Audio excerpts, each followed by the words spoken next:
ano, meron ba kayong anger management issue dahil ba ito sa frustration? Wala po kong anger management issue, Your Honor. Pero po lahat kasi ito, threats eh. Awa ko po lahat yung mga gawa-gawa nilang barangay brother. Dahil sila po, barangay first kagawad. Yung isang... Sandali, ikat kita dyan. Gawa-gawa nila yung mga... Hindi nga, gawa-gawa nila. May kumplina naman nagpa-record eh. Na sinakal ninyo. Tapos gawa-gawa na naman ng barangay. Your Honor, yung... I don't want to listen to lies, no? Alam mo, makukontent ka dito kapag sige ka diyang insist na mga lies mo, ha? Hindi po lies na po ng document. Kapitan de la Cruz, Mr. Chair, tanong ko lang, yung sa tatlong, yung mula 2018, may tatlong incident na po si Mr. de la Cruz. Tama po ba sa inyong barangay? Nagsimula lang po siya noong 2021 and 22. Nung tatlo kaso na why he was dismissed. Again, for the record. Yes, sir. Bali po yung case po is for grave threats po. Ito po yung... filed by the neighbors, yung neighbors. 2017 po ito. Yun po yung date ng decision, but the incident po occurred in 2006. 2006.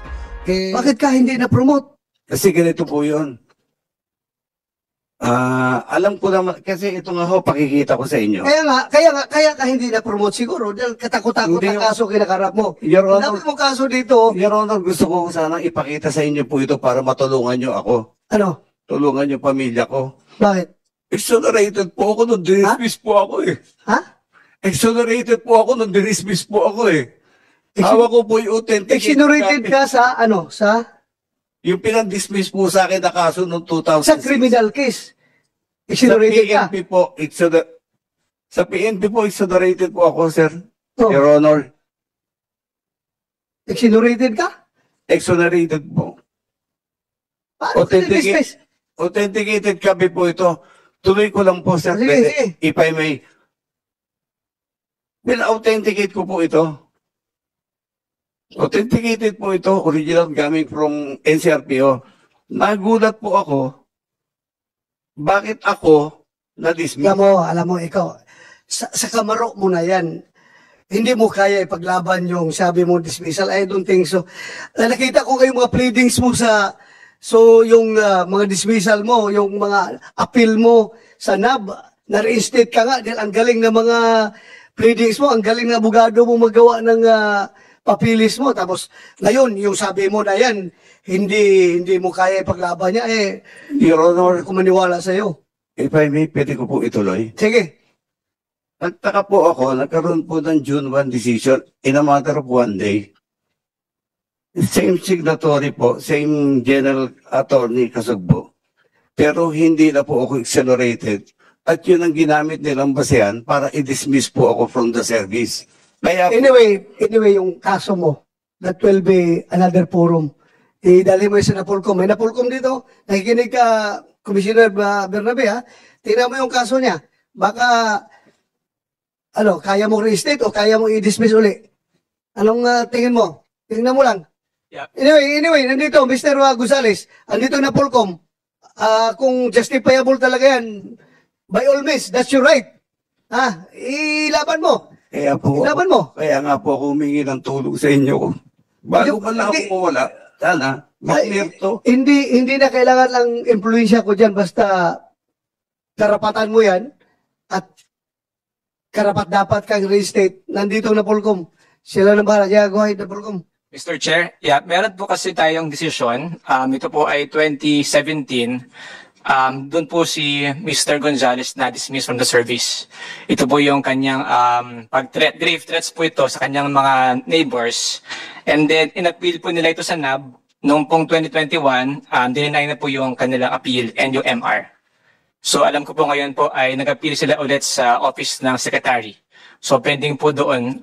Pero po yung kanyang dismissal po noong 2017 ay denied po ng NAB yung appeal nila. Pero may sabi niya, may hawak siya ng papel ng exoneration eh.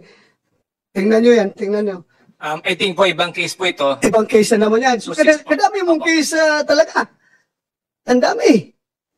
Your Honor, marami po talagang ibinato sa aking kaso mula po na mag-whistleblower ako. Kaya ang pangunawa po ninyo ang hinahanap ko. Anyway, naunawaan kita. Umahanga ako sa iyo dahil nga sabi mo, nilaban mo yung kinalaban mo yung mga superior mo pagdating sa drug case. Pero hindi kita hinahangaan dito sa pagbunot mo ng baril at pagkasama ng baril. Ha? Very clear tayo dyan. Hindi kita hinahangaan doon. Mr. Chair, Yes, but makasingit lang. Yung pong kaso na binabanggit, he was sa Napolcom, I just want to be clarified again. He was dismissed 2017 because of grave threats. Am I correct? Tama ba? Maraming salamat po, Your Honor. Acquitted din po ako doon sa MTC 35 on that allegation po. Yung sa At grave yung threats? allegation po nung Opo. grave threats ng Pero, kapitbahay sige ko po. Acquitted po ako sa MTC 35. Sige po. Tapos, nung 2015, before I retire, may nirefile po pala yung kapitbahay ko sa IAS. Nag-verify po ako po doon. Nakausap ko po yung summary hearing officer. Sabi niya, na-recommend ko na yan na drop and close. Kasi kita naman na may pattern sabi niya. At the moment, maghintay ka for signature ni General Roldan sa taas daw po. Director. Mr. Chair, tanong lang natin Napolcom. Ngayon, 2000, Napolcom. Sir Gonzales, tingnan natin si Napolcom. Ano po talaga yung kaso na why he was dismissed? Again, for the record. Yes, sir. Bale po yung case po is for grave threats po. Ito po yung Filed by the neighbors, yung Yes. mga neighbors. 2017 po ito. yun po 2000. yung date ng decision, but the incident po occurred in 2006. Yung 2006. Kay Kapitan De La Cruz, Mr. Jet, tanong ko lang, yung sa yung mula 2018, may tatlong incident na po si Mr. De La Cruz. Tama po ba sa inyong barangay? Nagsimula lang po siya ng 2021 and 22. Nung Tatlo. lang po. So, Based on the record. siguro, Mr. Gonzales, tanong ko lang, meron ba kayong anger management issue dahil ba ito sa frustration? wala po kong anger management issue, Your Honor. Pero po yung kaso nyo kasi ito, threats hawak ko po lahat yung mga gawa-gawa nilang barangay blatter. Dahil sila po barangay first kagawad, yung isang Maria, sandali, ikat kita dyan. Gawa-gawa nila yung kwan, yung mga, hindi nga, gawa-gawa nila. May complaint na naman nagpa-record na sinakal ninyo. Tapos gawa-gawa na naman na barangay. Your Honor, yung I don't want to listen to lies, no? Alam mo, makukontem ka dito kapag sige ka diyang insist na mga lies mo, ha? hindi po listo po ng documents Ha? po ito, Your Honor. Documents po ito. Documentary yung hawak nila So, you resolve that in other forum. Andito tayo sa issue, doon sa pagbunot mo ng baril at pagkasamo Yes, sir. para magiging safe ng Yes, sir. mga siklista, Yes, Your Honor. motorista sa kalsada, ha? I'm sorry, Your Honor. You do not use this hearing to justify your dismissal. I'm sorry, Your Honor. I'm sorry, Your Honor. Okay.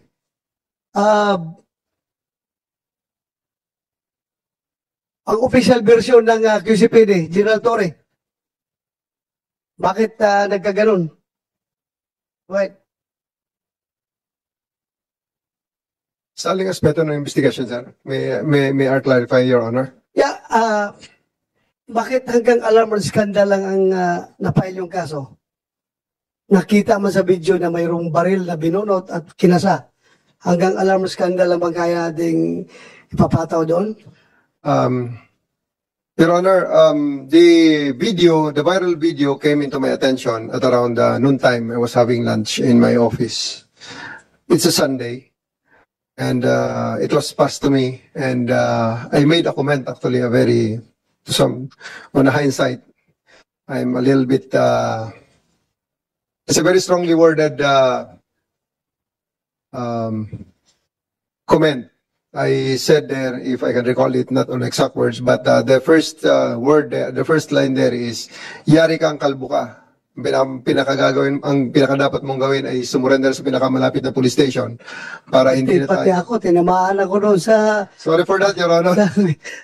sinasabi mo Sorry for that. Anyway, Your Honor. sige. Pareho kaming kalbo na retired na police, ha? Pareho kami. Sige, go ahead. Continue. I apologize, Your Honor.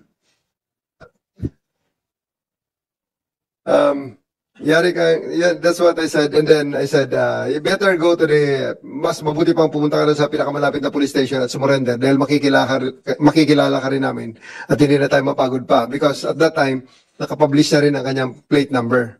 So, I asked my investigation personnel to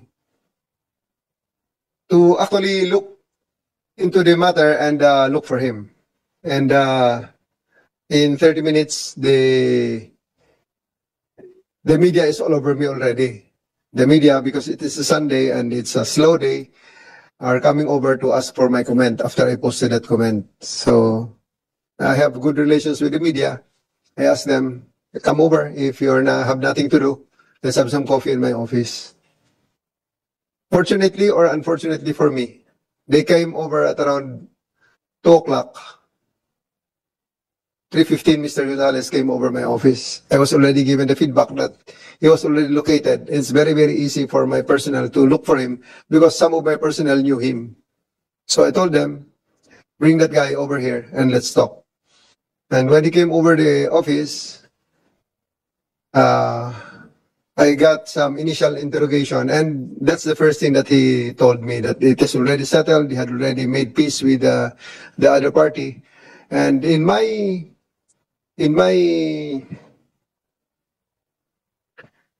assessment, indeed, I think it was a non-issue. I thought it was a non-issue already.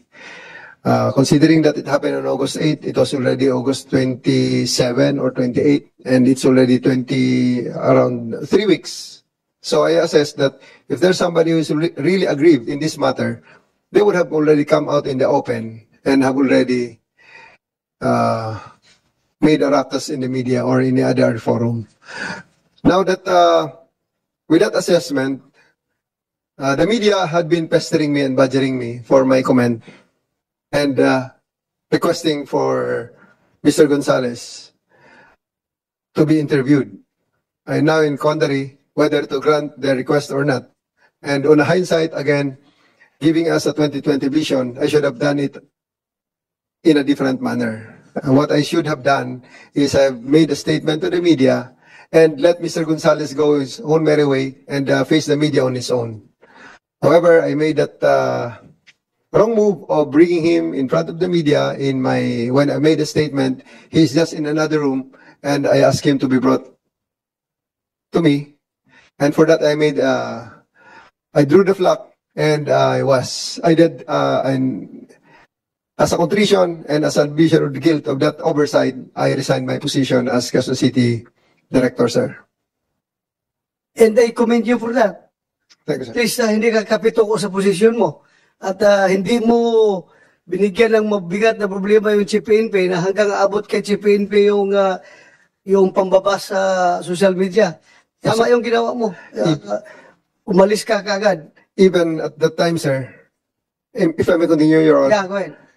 Even if during the time, I have already gathered all the evidences. After 24 hours, I gathered the evidences to support whether the matter is indeed closed and drop and closed.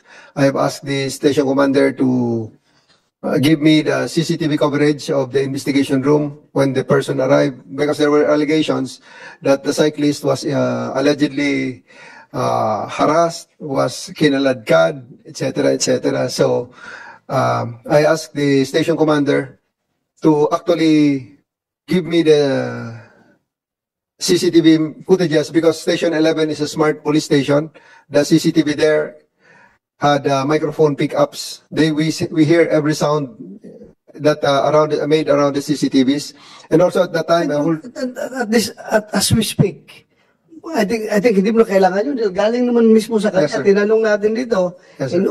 Open na dito sa open na hearing na ito na hindi mo doktor siya hinaras. Hindi siya tinakot. And he was satisfied with what you did. But that's according to him. Siya Yes, naman ang complainant, di ba? thank you, sir, for that affirmation. However, even with until this point, I believe that the only oversight I did was allow him to be interviewed beside me. But he will be interviewed nonetheless in other forum, in other venues. And however, because of that, I still tendered my resignation, considering that I just want to protect my unit, Quezon City Police District, and the PNP in general, sir. Thank you. Mr. Chair, Yes, go ahead. Anyway, gaya din na sinabi ni Chairman De La Rosa, we commend you, no, for owning up to your lapse. Thanks, sir. Nag-resign kayo voluntarily, Gerald Torre. However, parang merong incidents kayo gusto ko lang i-clarify with Mayor Belmonte, of course, who is your Chief Executive Officer of your city. Ano po ang nangyari sa inyo? Parang hindi kayo nagkaroon ng pagkakaunawan regarding this issue. I do understand, sir, that when I had a long talk with the mayor before after I tendered my resignation, she accommodated me. I asked for an audience to just personally apologize to her. Pero nagalit po kasi siya. Yes, sir. Doon sa nangyari. Yeah. That's why. Yes, Your Honor. The bottom line there is that she pointed out that I could have handled it in a better way, and she really pointed out that she did not like the idea that was projected by that press conference with the main actor, main perpetrator, and until now the main suspect that, if you may, sitting beside me for that during that press con. And Did you acknowledge that it was a lapse on your part? I did, sir. That's why I tendered my resignation. Tama rin po kasi if you're Mayor Joy Belmonte, parang lumalabas. Perception-wise, na parang pinaboran nyo kasi si Mr. Gonzales. Yes, sir. By doing that. I do. So, we commend you for manning up. Marami kasi naghahanap ng nagtuturo eh. At least kayo, sinabi, the buck stops here. Kayo ang umamin na nagkamali po kayo. Yes, sir. And I do believe that everything that my personnel did was within the rules, except for some lapses, minor lapses. However, in light of that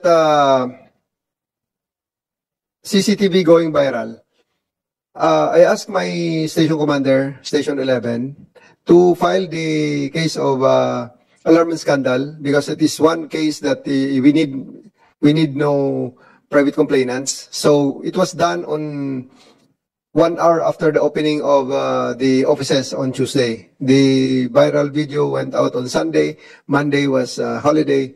Tuesday was the first working day of the week, and at 10:05 the case was already filed in court. Just for the record, talaga bang pinaboran mo si Mr. Willie Gonzales dahil dati siyang pulis, kaya in-accommodate mo doon sa opisina mo at pinawa-prescom mo pa, kasama ka? Was that really your intention na bigyan siya ng pabor? No, sir, because I really don't have any reason to do so, because I don't know him, and that's the first time I met him, sir. Thank you.